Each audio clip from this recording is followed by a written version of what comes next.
The Federal Reserve continues to hike interest rates. And as a result, I think they just delivered a death blow to the economy. I'm going to explain this to you in one simple, fast step. Let's start by going over Jerome Powell's huge mistake. This is a chart, an annual chart. As you can see, we go from January to December. Now, I didn't write it up on the board. Well, editor, help me out with this one. This is a chart of 1981, and the dates are going to be the exact same for the chart below it. On the left, we go from 12% interest up to 20% interest. First, what we're going to focus on is this blue line. So that would be the Fed funds rate. So back in January of 1981, it was at 19%, goes back down, and then it goes back up to 19% in June or July. And then in August, September, it starts to go down. And this is when you could say the Fed pivoted, just like we're waiting for Jerome Powell to pivot now in 2023. Now, just to be very clear, when you go into 1982, interest rates did go back up slightly, but they never went back up to where they were at the high point here in, call it July or August of 1981. So again, this is when we can officially say that Paul Volcker pivoted. Now let's go ahead and move on to this green line. I think you're going to find this fascinating. This represents M2 money supply during the exact same period. So in January of 1981, M2 right around 1.6 trillion. And you would expect that if Paul Volcker broke the back of inflation in July of 1981, that this would have been a result of the money supply going down, or at least flattening out. And we can see that's not the case. In fact, M2 during the span of 1981 went from 1.6 up to roughly 1.76. So an increase of 160 billion, which at the time was a very high percentage, a significant percentage of overall M2 money supply. So the whole point here, the main takeaway, is that as Paul Volcker was pivoting for good, M2 money supply was still going up to a substantial degree. Now you may be asking yourself, okay, George, well, why does that really matter? I'm not an economist. And that's a very good question, but we're going to get into that in just a moment. But before we do, let's look at the chart below.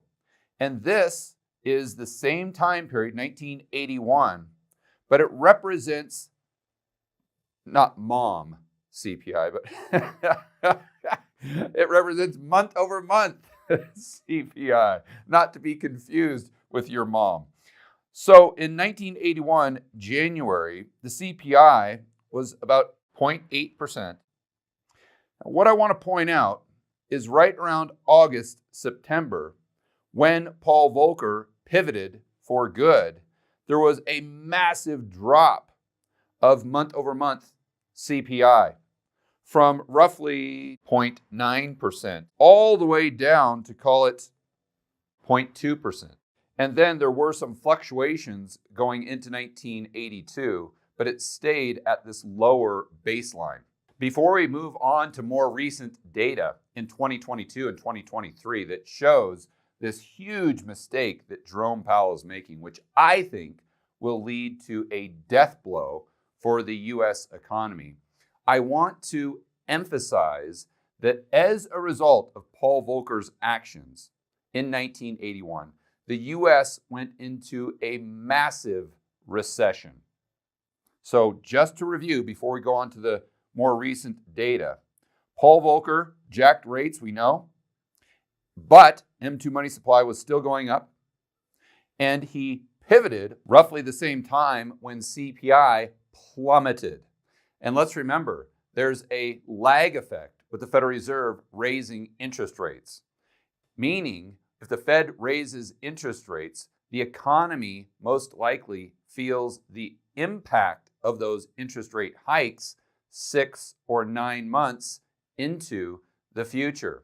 So if Jerome Powell is raising rates right now and taking them up to, let's say, 4.5%, or in the future, he takes them even higher, those interest rate increases are going to work their way through the economy over the next 6 to 9 months. And then we're going to see the true full impact. It doesn't happen in real time. So what I'm saying is that if Paul Volcker would not have pivoted right here in July, August, September of 1981, the recession that he created would have been much, much worse. And in my opinion, this is the catastrophic mistake that Jerome Powell is making right now that is delivering and will continue to deliver a death blow to the economy. Editor, go ahead and help me out, and let's switch up these charts really quick so I can go over today's data with the viewers. Now let's see what Powell is doing today and what he did throughout 2022 and compare that to Paul Volcker in 1981 so we can start to come to some conclusions or maybe assess probabilities that in 2023 we see a severe economic downturn. And I'm putting that lightly.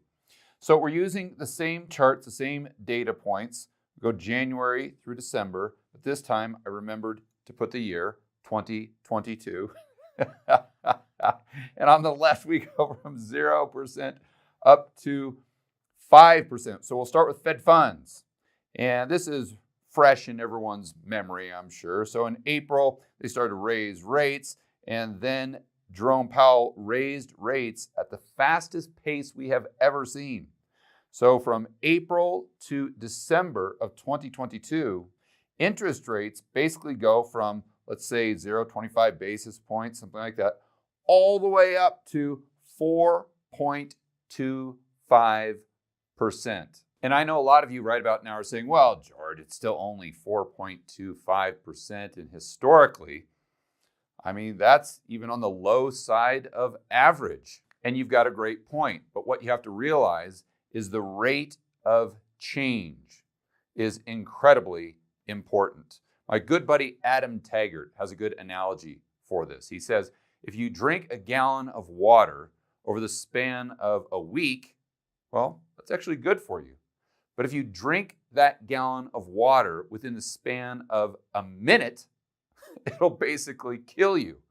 And that's what we're dealing with right here. I'd also like to point out that just taking interest rates, let's say from 25 basis points all the way up to 425 basis points, is roughly a 15x increase. That is absolutely unprecedented. Oh, but wait, there is more. Now let's go ahead and look at M2 money supply, just like we did with the previous charts in 1981 with Paul Volcker. So we start off, and that's M2 is represented by the green line, at 21.5 trillion, goes up and peaks out a little over 21.7 trillion. But then notice what happens. Right about the time, by the way, that Jerome Powell starts increasing interest rates like a madman, M2 money supply actually goes down.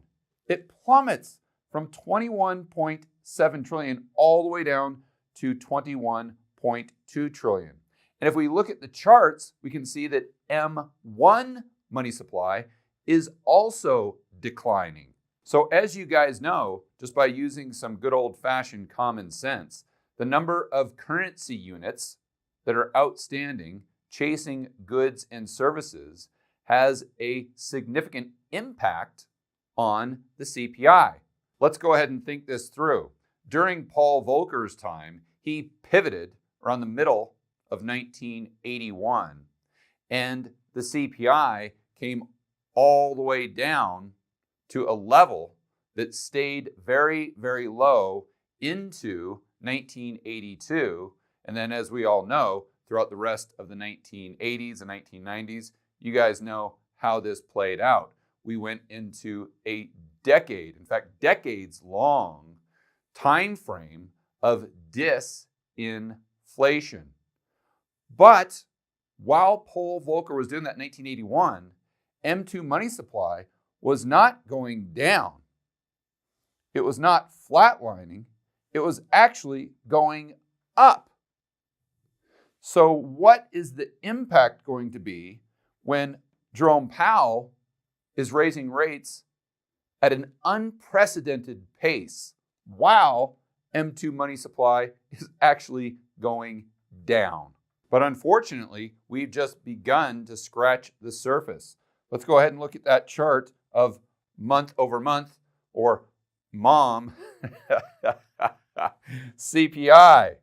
It goes from 0% up to 1%. And keep in mind, this is the exact same time frame as the chart above it. So starting here in January, going all the way to December of 2022.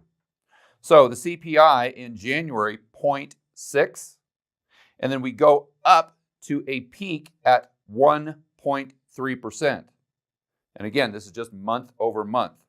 But then in June, it just absolutely plummets all the way down to 0%. Now, year over year, it's still very high, but just the month-to-month change, so from June to July, that's what the CPI did.